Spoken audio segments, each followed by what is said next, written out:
What's up, everybody? It's Alban McCoy. Good day to all. Sabah al khair to all my Habibs out there. But this is a video response to somebody that hit me up. Their name is Alban Koka. So Alban Koka asked me 3 short questions, but very, very deep questions nonetheless. So I felt like, and when people ask me these questions and I have to respond, I feel like I do it better through my voice than through writing. So he said, at Leroy McCoy, what is your religion? That's 1. What do you believe happens to us when we die? That's 2. And what is the purpose of this life?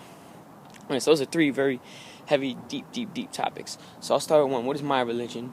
I have not professed my, I've not declared a religion, like one religion, and been to it. Both my parents were raised Catholic, but then as they started seeing certain things with that religion, they strayed away from it. Sort of, my dad went to all these different religions, and just to see what he was, and then he became born again Christian. But now he's just like a regular dude. My mom was raised Catholic as well, like confirmation, communion, all that. My parents went through all that, and then when I was 8 months, Jehovah's Witnesses knocked on my door, and she was just like, wow, this is the truth, and she never looked back. So she sort of raised me as a Jehovah's Witness. I was giving talks. I was a publisher. So I have a lot of knowledge in the Bible and all these things. But I stopped sort of going when I was old enough, like maybe 10 years old, to be like, you know what, I don't want to go anymore. Like, this is not the path I want to choose for myself. I stopped going. And then after that, when I was 13 or something, I got into a lot of, my uncle showed me all these books. He had these Freemason books, and that is a religion within itself, and that's bad religion. They have the knowledge that they took from other places, and they don't use that knowledge for, how can we uplift and do better with it? How can I control people with this knowledge? That's how they don't do positive things with it. And then I got put onto alchemy, mental alchemy, spiritual alchemy, purification of the soul. And these are not religions, but these are ways of a belief system and a way of living your life, and all will be well. So mental alchemy was my next thing, and I was all into that. But then this year, within the last couple months, I was exposed to the Islam, and that is really one of the truest things that I've seen out there. A lot of religions, I believe them all in their core where they started are true, but through the years they got twisted and changed and tried to control people with fears and things like this. So I don't really choose a religion. I love unconditional love for every living thing. That's how I live my life. All life is sacred. But when the Islam, it correlates so perfectly with alchemy. And anything with the al, like algebra, alchemy, these are all Arabic words in nature with that in the beginning. But it's when it means Rab, Rab, Ya Rab, how they say all these things. Alhamdulillahi Rabbil Alameen. The Rab is it's not only the God or the ruler, but it's the nourisher until perfection, from reaching state until you reach the state of perfection, from place to place. And that's what alchemy is, the lead of our life to the gold of our soul. It's not taking lead, you're sitting there with a block of lead and you're reading this book. Okay, now put the lead with this and then do this, and then you're thinking you're going to get gold. This is all the internal process about purifying ourselves, our heart, and that's what Islam is. All the take us from our own ego, the evils within our soul, that we want to do, and they're driving us to think. So that's my take on religion. I don't have religion. If I was to choose one, it would be nature or Islam. I haven't taken Ishad or nothing, but I continue to learn more about it every single day. I know three different surahs, Shafawi, and I practice it. It is the truth. It is. What do I believe happens to us when we die? That's a whole thing in and of itself, but I would say this. I believe the first law of thermodynamics, or the law of the conservation of energy, that energy cannot just be destroyed. Energy is there, you cannot just destroy it. I'm walking on this wooden bench right now. If I burn this wood, it would not be destroyed. I'm just taking that energy and turning it into something else. I'm turning it from a solid into a gaseous state, and it will go up. You can change these energy things. You could shift them from state to state or place to place, but you can never get rid of it. So our physical bodies, what I believe will happen to our physical bodies, they'll disintegrate and go back.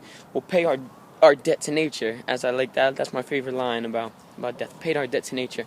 Go, and our stuff goes back into the earth and fertilize the earth, hopefully for the next life, for something else to grow and sprout out of it, another tree or a plant or who knows what. But to our soul, I do believe somewhat in the immortality of the soul, that we will go. There's a really nice thing that I read, and I choose to believe it. That's me, but all the planets, a planet is moving through space, but it's the way that it's spinning and the speed that it's moving and how it's rotating. All that gives it a certain frequency, because it's doing something. It has a gravitational pull on things, so it has its own frequency. Each even stars and planets, everything, they all have an effect on us, and each, they believe, and by they I mean a lot of people who are into the higher sciences, believe that each planet has different, like when it's lined up with Earth, it causes something. When it's further away, so we pass through these planets and giving back the qualities that we got from all of them, and so we're pure, and so we gave back all of our lustful desires, all our things for this, all our greed, everything back to each planet respectively. And then we go to the 8th sphere, the realm of the fixed stars, where the Pleiades is at, Orion's, Sirius, like all these, the fixed stars, and that's where I feel like I'm gonna go when I die. I'm going to Pleiades or Sirius, Orion. I'm going over there and chill with the people, with the pure, like, you know, after everything has been stripped away and we are just who we are at our core. That's what I feel happens to us when we die. If you believe in I believe, there are certain things that we have to do in this life, and maybe that if we don't accomplish them, we'll have to keep living life cycles. That's like reincarnation, sort of. So I could believe in that. I don't know. I never died. I don't know anybody that died and then came back from death and told me this is what happens when we die. So I'm not saying that this is fact. This is just my take on things, my perspective. And the last question is, what is the purpose of this life? Now that right there is a whole another big thing. So the purpose of life is, for me, to spread love and to spread knowledge, to spread love. We are creators. We create things. And actually every living thing, birds and bees, like the birds and the bees, like what is that? They're creators. The birds eat some little fruits and they poop out the seeds in a little package, like a little care package, and fertilize in the earth and it grows. So they create these things. The bees, they go and pollinate things, they create this new life. All these animals, like, are creating, horses and everything. All animals, they're creators. We are creators too, but on another level, because we speak with our tongue. You know, we have a complicated language systems, and we have tools and all these other, like we have our intellect. And some animals are very smart, but we're on another level. Like we wear clothes and like have institutions and bureaucracies and all these things. So we are here to create, but on another level. It's our energy too, and we love people. We're spreading that energy by just me spreading love and being even if I'm around a bunch of negative people, by me just being me, doing good things, it makes it easier for the next person. I'm creating that loving environment, that nurturing, that makes somebody else want to do a good thing, you know? So that's my job here. There's something that I don't know if you're a man or a female, you have a very unique name. I've never heard that before. I want to know more about that, where it comes from, where you come from, where that name comes from.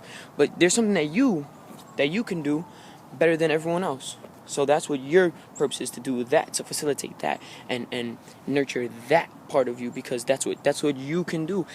There's a lot of people like, oh, I want to be Lil Wayne, or I want to be this, I want to be that, like a person. No, you can't, because once you're trying to be somebody else, you're already messed up. Once you look at somebody else and try to be them, try to walk in their footsteps, you can't, because that's their person. You're your own person. There's things that's unique to you. Like, I can sit down and read a Freemasonic morals and dogma where Albert Pike is trying to tell you that God is the devil and devil is God, but out of 333 pages, 33 of them have the truth, and the rest of them are not truth. I could decipher that. I could go through that and pick out, okay, this is real, this is BS, this is real, and put it in a Laura McCoy video for you guys to understand, and put it in clear terms. Like, you know, I feel like that's my gift. I could read something real deep and put it into simple terms. And my cousin, even he's like into music and acting and everything, I could sit there and read a passage from the Bible or something and just tell him the main idea of it, and he'll turn it into a song. So that's his thing, to relay this knowledge stuff through music and acting, his movies and all his work that he does. So I have my job, you have your job. Everyone has their own unique job.